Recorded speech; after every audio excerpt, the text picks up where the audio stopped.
COVID-19 has challenged and changed us all in countless ways, impacting the way we work, the way we learn, and the way we live our lives. The ability to pivot and stay resilient, whether it be personally or as an organization, has been crucial in helping us navigate this period. And there's no doubt that technology has played a transformational role in enabling us to adapt.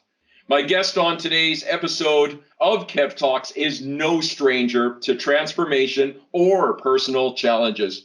Deeply respected as an athlete who has strived for and achieved the ultimate goal in her sport and then worked 8 more years to achieve it again. She's been hailed as one of the greatest ice dancers of all time. I am speaking about, of course, Canadian Olympic champion Tessa Virtue.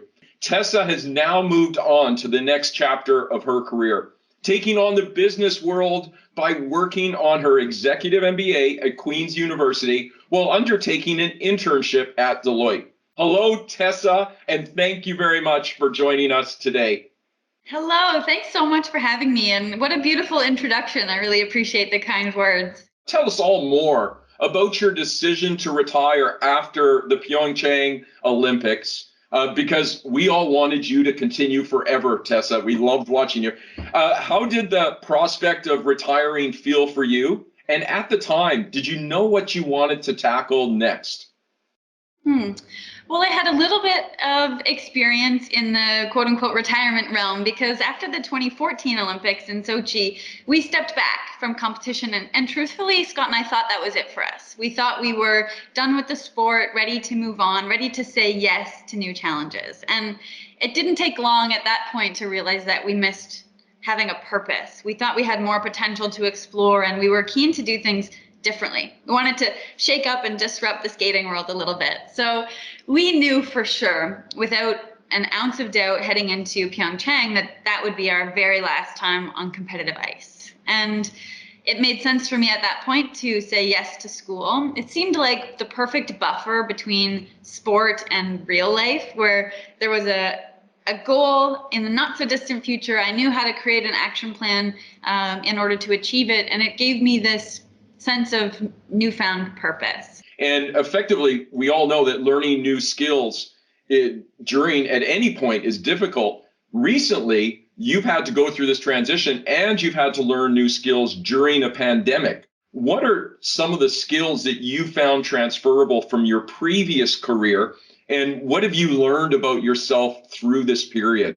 I will say that the biggest transition for me has been going from learning in a very physical way to now training my brain to learn and operate more efficiently. So it's been this slow development of refining these skills, deep focus work, setting boundaries, and working on my attention span even as I apply myself. And I'm so used to the physical exertion and the endorphins that come with the movement and expressing myself. So it's been interesting and a great chance for me to slow down. Have you found there's a way that you like to work out of this kind of unique period, that certain things really appeal to you in terms of how you work each day? I try and set, this is the athlete in me, I try and set some structured routine, and I find whether I write it out before I go to bed the night before or wake up in the morning and set some schedule for myself really helps. And also I find myself making hundreds of little goals, these little attainable goals that I can sort of check them off my list and celebrate the tiny little wins. So can you share with us the challenges you faced moving into a new career in business and what excites you most about this new chapter? I have to really adopt this rookie mindset again and just embrace being the student. I try to be a sponge and take it in, but I think that's the challenge, and just feeling like I'm floundering. It's like drinking from a fire hose a little bit, and it's just so unknown. But I'll also say that's exactly what I've been craving. Yeah, after the Olympics, I remember coming home and trying to launch myself into these different projects, and one of them being live TV. And I thought, oh, surely this will give me some adrenaline. And I waited for it to hit, and I just thought, it's not really comparing to that world stage. And so I had to reconcile this notion that maybe nothing will, but I want to be scared. And I want to feel like whatever I'm pursuing is meaningful enough to frighten me and to catch me off guard and to make me feel uncomfortable, because that really is where the growth happens. An observation I've made, and it's something I personally challenge myself on as a leader, is people and leaders tend to put other people in boxes with labels relating to the past actions or accomplishments that they've had. And as leaders, it's super important for us to have to push ourselves to ensure we see the whole person and we consider the learning and contributions that someone can make, not simply because of their past experience or what their past experience was, but with an eye to their future potential. What are your thoughts on that? Because you're kind of in that zone where you come with all these strengths and assets, yet you're embarking on a new path. When I came out of the Olympic experience, everyone had an opinion on what I should do next. A lot of pressure to be this Tessa Virtue that other people wanted me to be.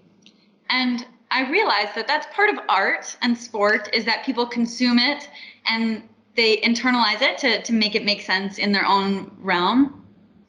But I try to fight that and do some reflection and internal dialogue to figure out what it is I see for my future. And it's interesting, you mentioned as a leader how you view that, and I'm on the other end kind of looking inward, thinking, how can I break free of my own sheltered bubble that I've created for myself. So I think if we're working at both ends of the spectrum, then there's bound to be some magic somewhere in the middle. Has COVID impacted how you will approach your career, and in the sense of how you think you'll work moving forward, how that's maybe will change? And how has your relationship to technology changed?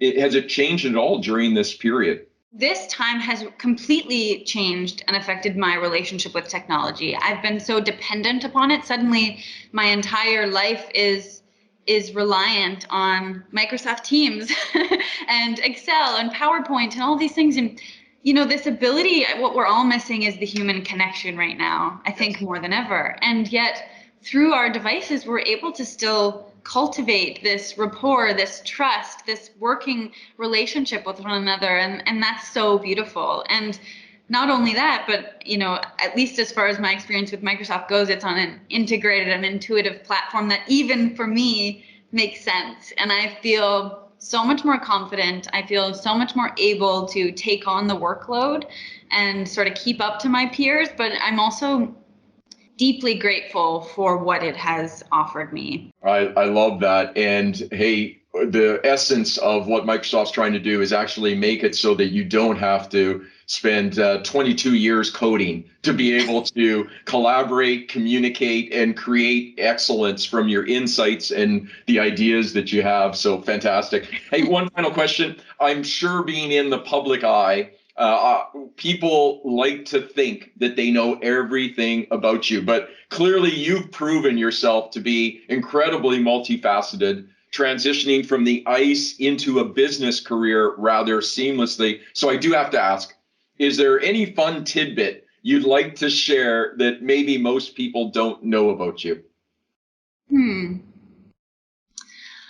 Well, I claim to be quite an introvert. I'm the most introverted person. I would not have guessed that. Really? Yeah. So I need to really recharge on my own. And I think on the ice, getting into character and being able to skate in front of thousands or millions of people at the Olympics was,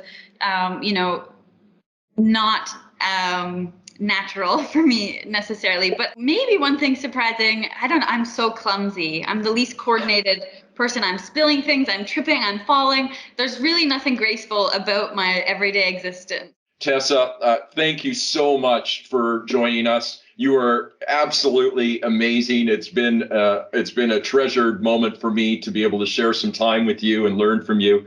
And on behalf of the entire Microsoft Canada team, thank you for representing your country with excellence.